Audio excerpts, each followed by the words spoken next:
بسم اللہ الرحمن الرحیم۔ ہارٹس چینل کے تمام سامعین کو ایک مرتبہ پھر سے خوش آمدید۔ امید کرتا ہوں کہ آپ سب بخیریت و عافیت اللہ تعالیٰ کے فضل و کرم سے اپنی زندگیاں گزار رہے ہوں گے۔ آج ہم بات کریں گے عرش معلیٰ پر حضرت محمد صلی اللہ علیہ وسلم کا نام اور حضرت آدم کی جنتی اور جہنمی اولاد۔ بڑھتے ہیں اپنے عنوان کی طرف۔ حضرت آدم علیہ السلام کی وفات کا وقت آیا اور فرشتے گھر میں داخل ہوئے تو آپ سمجھ گئے۔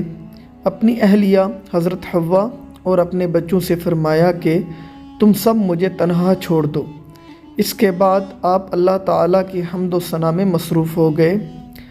فرشتوں نے روح قبض کی، پھر غسل دے کر کفن دیا، خوشبو لگائی، گڑھا کھود کر قبر بنائی۔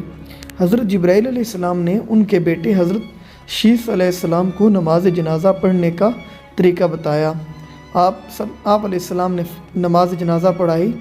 عام طور پر تاریخی کتب میں حضرت آدم علیہ السلام کی عمر مبارکہ 960 سال بیان کی گئی۔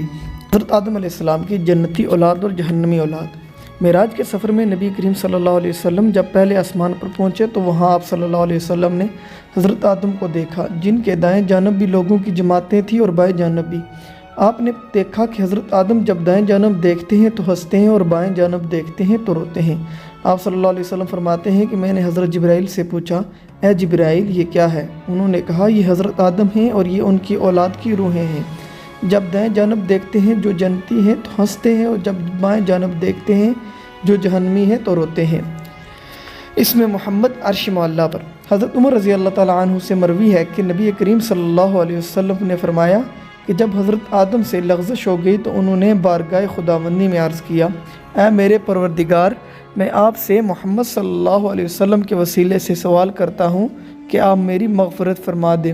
اللہ رب العزت نے فرمایا، تو نے محمد صلی اللہ علیہ وسلم کو کیسے جان لیا جبکہ میں نے ان کو اب تک پیدا نہیں کیا؟ حضرت آدم نے عرض کیا، اے پروردگار، جب آپ نے مجھے اپنے ہاتھوں سے پیدا فرمایا اور مجھ میں جان ڈالی، پھر میں نے اپنا سر اٹھایا تو عرش پر لکھا دیکھا لا الہ الا اللہ محمد رسول اللہ۔ تو میں نے جان لیا کہ جس ذات کا نام آپ نے اپنے نام کے ساتھ ملایا ہے، اس سے بڑھ کر آپ کے نزدیک کوئی محبوب نہیں۔ تو اللہ نے فرمایا، اے آدم، تو نے سچ کہا، وہ میرے نزدیک سب سے محبوب ہے، اور جب تو نے ان کے وسیلے سے مجھ سے دعا مانگ لی تو پس میں نے تیری بخشش کر دی، اور اگر محمد صلی اللہ علیہ وسلم نہ ہوتے تو میں آپ کو بھی پیدا نہیں کرتا۔ اسی کے ساتھ ویڈیو کا اختتام کیا جا رہا ہے۔ آپ تمام سامعین سے گزارش ہے کہ اپنی سپورٹ اسی طریقے سے جاری رکھیں اور ہمارے چینل کو سبسکرائب کرنا نہ بھولیں۔ ویڈیو پسند آنے کی صورت میں ویڈیو کو لائک کریں، شیئر کریں اور اپنی دعاؤں میں لازمی یاد رکھیں۔ اللہ حافظ۔